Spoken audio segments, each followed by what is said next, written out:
Hello and welcome to the North Coast Journal Preview, where we take a look at the stories being covered in the current edition of the North Coast Journal. I'm your host, Dave Frank, and I'm joined this week by Thad Greenson, news editor, and Jennifer Fumiko Cahill, arts and features editor at the North Coast Journal. Welcome, guys. Hey, Dave. Hey, Dave. Hopefully you guys were able to thaw out a little bit after the deep freeze last night and didn't affect you too badly. My toes are still a little chilly. I bet. Well, thankfully, I got the fire going all night and all day, and that's been doing the trick. Yes. Why don't we just dive right into that? Why don't you tell us what's on the cover of this week's North Coast Journal? Yeah, this week we have a really thorough and awful yet wonderfully done story by Alex Service, who is the curator of the Ferndale Depot Museum. The Fortuna Depot Museum, looking back on a kind of unknown postscript chapter of Chinese expulsion in Humboldt County. And the story actually came together that Alex has been doing a series of really wonderful history columns for the Ferndale Enterprise for us. And she got in her mind that she wanted to do a 3-part series on what happened, kind of the controversy surrounding the Eel River Cannery's plans to, in the late 1880s, to bring in a group of Chinese workers after the expulsion. And when I got my hands on these columns, they were just they're just so good, and I felt like so valuable to kind of the broader Humboldt County community. And because February is the anniversary month of Chinese expulsion here, just decided it was a really good fit, and so we decided to put them all together and package them into one large story for the journal. And so that's this week's cover. Fantastic. Rough math, we're talking about approximately 35, 40 years ago. Mm-hmm. But yet it still reads very contemporaneously, and it still, packs quite the punch. Can you just set the stage for us about, the time period and the cannery itself, and kind of the scene that kind of stands out about the community's embrace / rejection of their enterprise here?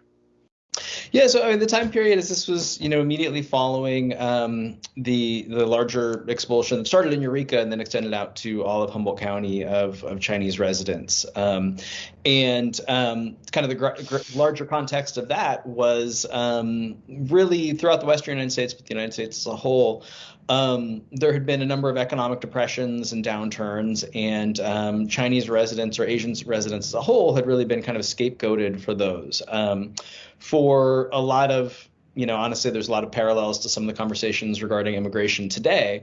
But, the white workers and white workers unions largely blamed kind of the influx of immigrants for their inability to find work during these economic downturns. And so for reasons that are a little bit complicated, but Humboldt County was kind of at the forefront of expelling its Chinese residents. And there was a lot of anti-Asian, anti-Chinese rhetoric at the time.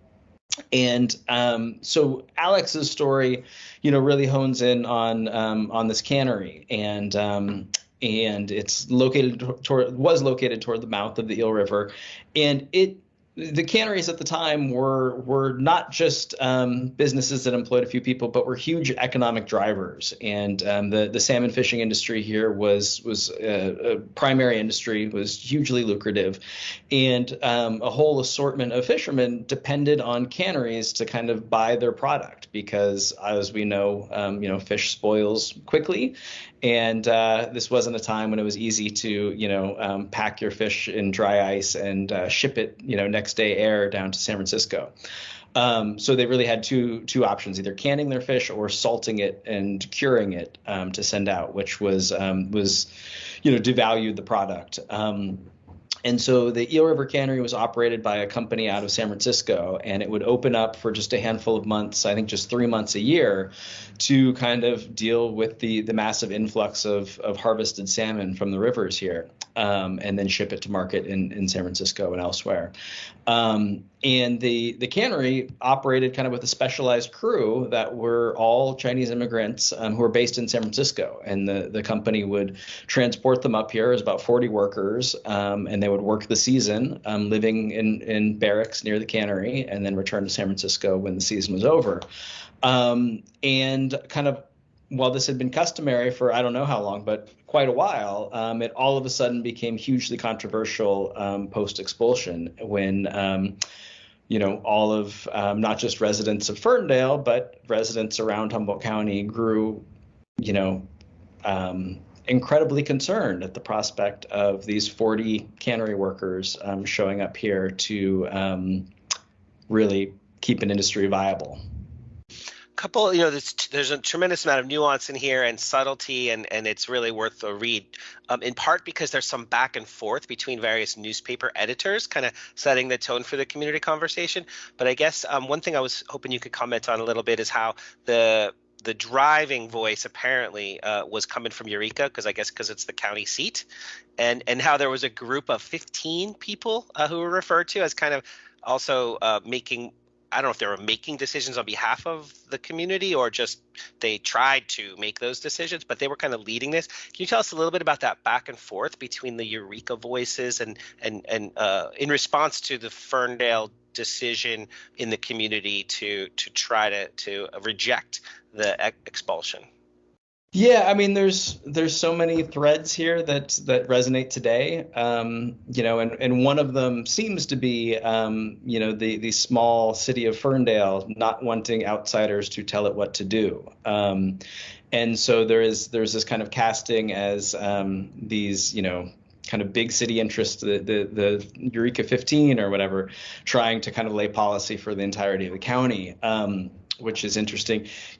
What really leaps out to me about this piece is I think that there is a fashionable retelling today of this really dark period in Humboldt County history and really, Western United States history in general, but acutely in Humboldt County, is to kind of tell it that this was a blip. This was, a minor hiccup in otherwise wonderful race relations in Humboldt County, or that this was really the work of some extremists that kind of pushed this expulsion policy. And I think what this piece does really well through kind of the intricacy you're talking about and the detail you're talking about is to illustrate that this was absolutely the prevailing sentiment of the day. And what you have is, the different newspaper editors weighing in on this controversy. And, editors from newspapers outside of Ferndale kind of condemning Ferndale and the cannery from, making this exception or trying to make this exception to bring these workers in. And the Ferndale Enterprise editor at the time responding, very forcefully, not to say, that these aren't bad people and we should welcome them to our community because they are, they're going to be contributions are going to be valuable and they're honorable, but because, saying, look, we, kind of in the terms of the day, we detest the Chinese as much as anybody else, but they're going to save these good white fishermen and they're going to save this industry, and it's an economic decision, and we're not going to cut off our nose to spite our face. But I think that these kind of warring editorials and stuff just, to me, really speak to how pervasive the sentiment was. And nobody was mincing words at the time about this policy. I just have to jump in and say that as somebody who now, is an Asian American co-editing a paper that is about a block and a half from where the gallows were erected during the expulsion, and Chinese were told that they would be hanged if they didn't leave by morning, it really blows my mind to see these, especially these newspaper editors attacking each other and guys being like, you're not racist enough. And then the car from the Ferndale Enterprise is like, I'm plenty racist. I just also would like this money for white people. And it's amazing. There's one person who writes in, I think a German-born guy writes in and says, if they do this to this group, they could do it to another group. And if you're an immigrant, you should watch your back. And everybody's like, and they just kind of move on from him. It's absolutely the lone voice of reason in the story. Yeah, and just for context, I looked it up, the amount of money they were talking about, because this editor you refer to, Carr, he says, like, look, this is a lot of money for our community, and our fishermen really need this. And that's basically the main reason that he ended up convincing the cannery to continue to stay open a little bit longer until they finally stopped. Not to cut to the, whatever, ruin the outcome here for everybody. But so that I thought that was really interesting that that it's about $1 million of economic activity in today's money. So it was a big deal for Ferndale and anyone who was a fisherman along the Eel River. One other thing, I know there's a lot more there that folks can check out, but if you don't mind, tell us a little bit. You also said that it also says in the article that this era of our history here lasted way longer than anyone would have imagined. Can you speak to that a little bit too, please? Yeah, I mean, as I said, I think that there's this temptation of some to kind of treat this as a blip in history when it was really a prolonged policy. And so it went into effect in the early 1880s, or I think 1885. And Alex Service, who compiled the story, says that it was, unofficially in place into after World War II, which is, 60 years. And Jen mentioned that she's written about Ben Chin previously. It was believed to be the first Chinese man to return to Eureka after the expulsion, or to reside in Eureka after the expulsion. And you said he moved here in 1954 as a World War II veteran. Right. And he still had phone calls of people telling him to get out of town, and constant, bullying and angry racists who didn't feel that Chinese should have come back. Mm-hmm. So we're talking about, really 70 years of this policy being in place. And, I think it bears noting that we're just about 70 years after this policy has ended. So it's hard to treat it as a blip, or hard to pretend that the impacts of this policy aren't very much, surrounding us today. Yeah, I know I said that was the last thing, but in the article it was kind of, I think the term is ironic, that the editor of the Enterprise Carr was saying that there was a sort of prejudice against the people who didn't want to follow the rule of the group of 15, and that it was referred to as an unofficial policy too. Like, everybody even back then knew it was unofficial, but when they were saying this is prejudice, they were pointing at themselves. Like you said, Ferndale, as opposed to the actual people who the prejudice was directed towards, which is, right. Ironic is the best thing I could say. So I know we went super far into that, more than we should have, I guess. But can you? But it was worth it. It's absolutely worth it. Yeah, because I think people should check it out. Can you tell us real briefly about the other article that you're covering this week on the news beat?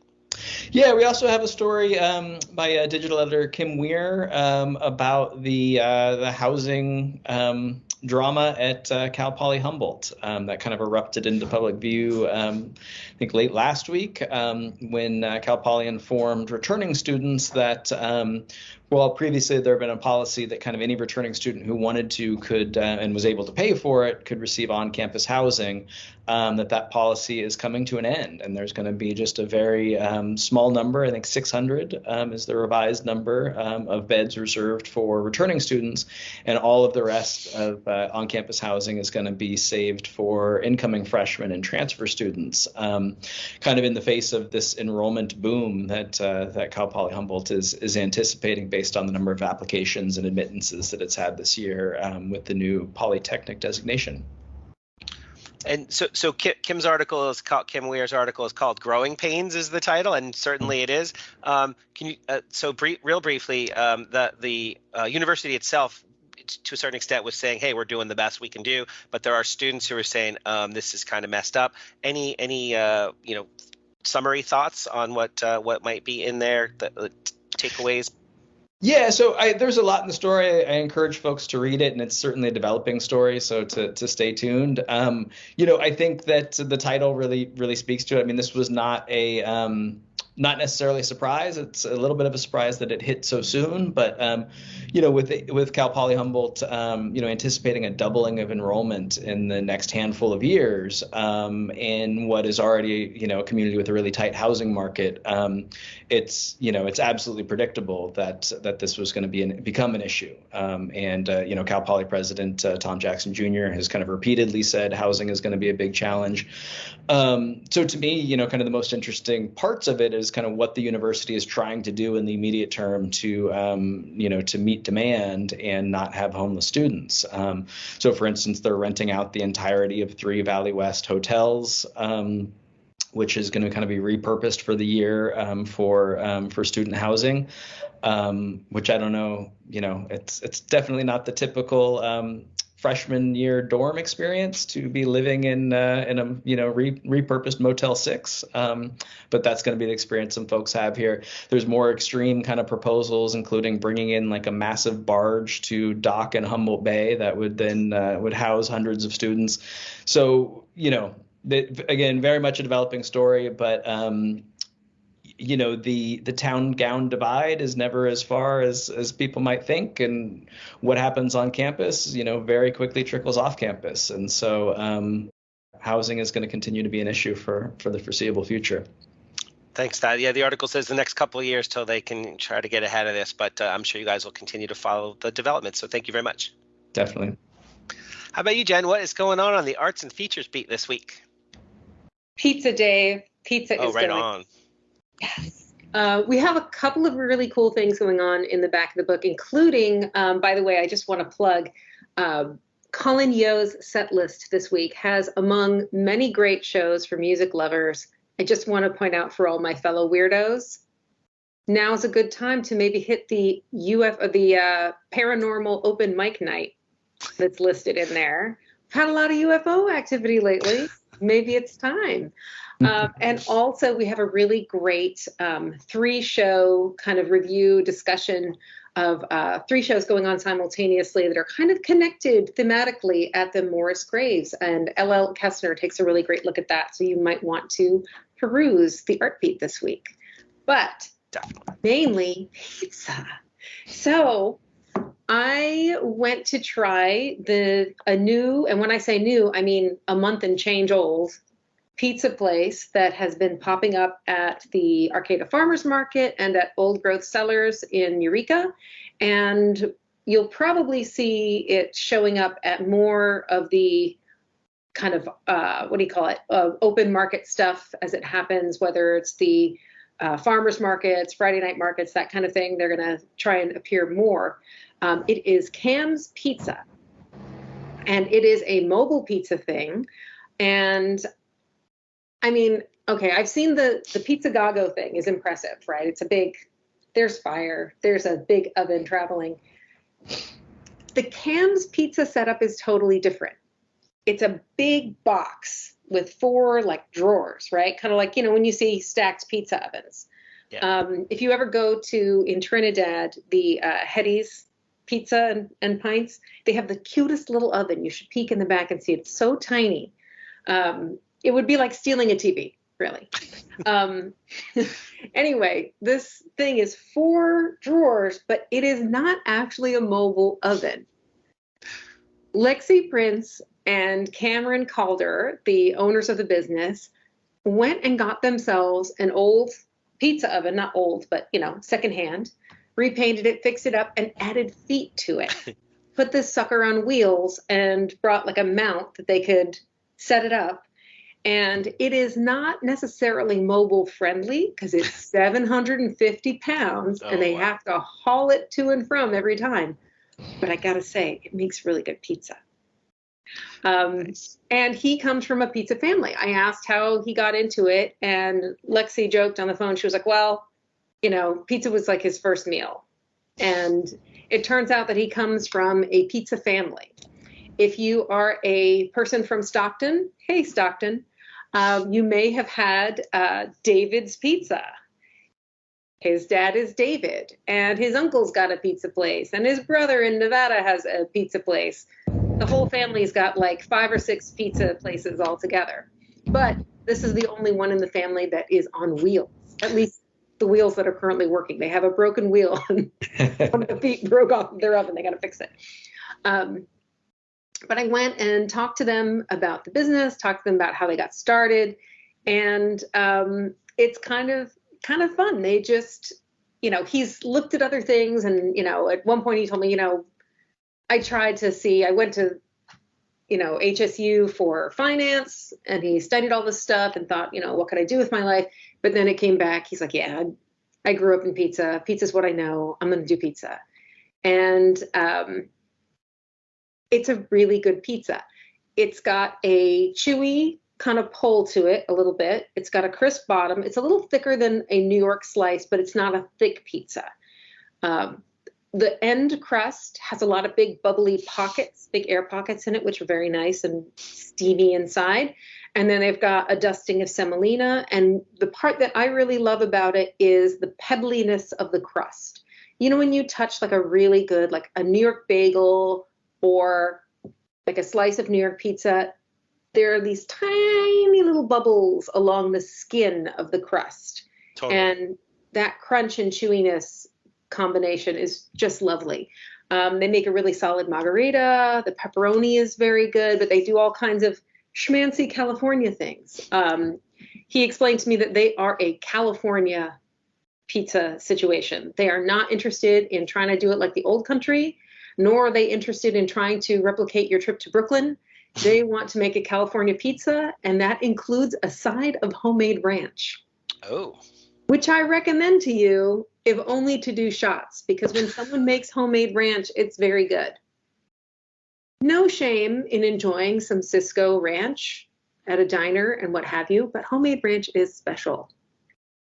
So yeah, they've got all kinds of schmancy artichoke and, balsamic drizzles and whatnot that are very Californian, but it's a really good pizza. And he shared a controversial opinion that I would like you to chime in on. Okay. So Cameron Calder believes that you can't really make bad pizza. You can only overcharge for it. Interesting.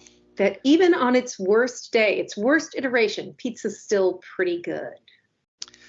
So my take on that, being a Jersey, New York style pizza since birth, since solid food, is that there's some nuance there, because some people put dough and cheese on bread or like bagels or like English muffins. They're still good, and like especially whatever, like it's hard stop. It's still good to have cheese and sauce and dough. But pizza, when I hear pizza, I'm not necessarily thinking that it's a wide enough lane like Cam does, but he's the expert, so I'll defer to his opinion on this one. Well, when you're ready, we'll have to go do a sample. There are Friday nights at Old Growth, Saturdays at the Arcata Farmers Market, and also Lexi does dessert. So you can get red velvet Oreo cookies. She's looking into making cinnamon rolls. These are all fun things that could happen. And so check it out and see what they've got, see what the specials are. And remember, if you get there early, just get the slice. Like, it's not really that early to have pizza. They were saying that some people feel like shy about showing up at 10 a.m. and having a slice of pizza. But what is pizza but bread and cheese? Yeah. It's breakfast. I was going to say, how many times have we had old pizza in our lives for breakfast? Who among us? It's like hair of the dog kind of thing. Well, cool. I hear good things about the pizza from others, and now I've heard that from you too. So I'm going to go check Cam's pizza out. So hopefully other people do too. We have more to check out too. There are a few more pizza outfits that are opening around town and some pop-ups and things like that. So if you hear about a good pizza and you haven't seen us cover it, don't keep it a secret. Hit me up. And I will go check it out. I will do the very hard work of journalism and go eat as much pizza as we can around the county. Oh, that's terrible. I definitely love that you do that. You do the hard work for us, the heavy lifting, all the sampling. There's lactose intolerant people out there who can't do this work themselves. I got to pitch in. Yeah. One last thing, just on their behalf. It said in your article that they are looking for a permanent fixture someplace. Did he give you any more feedback than just that little teaser?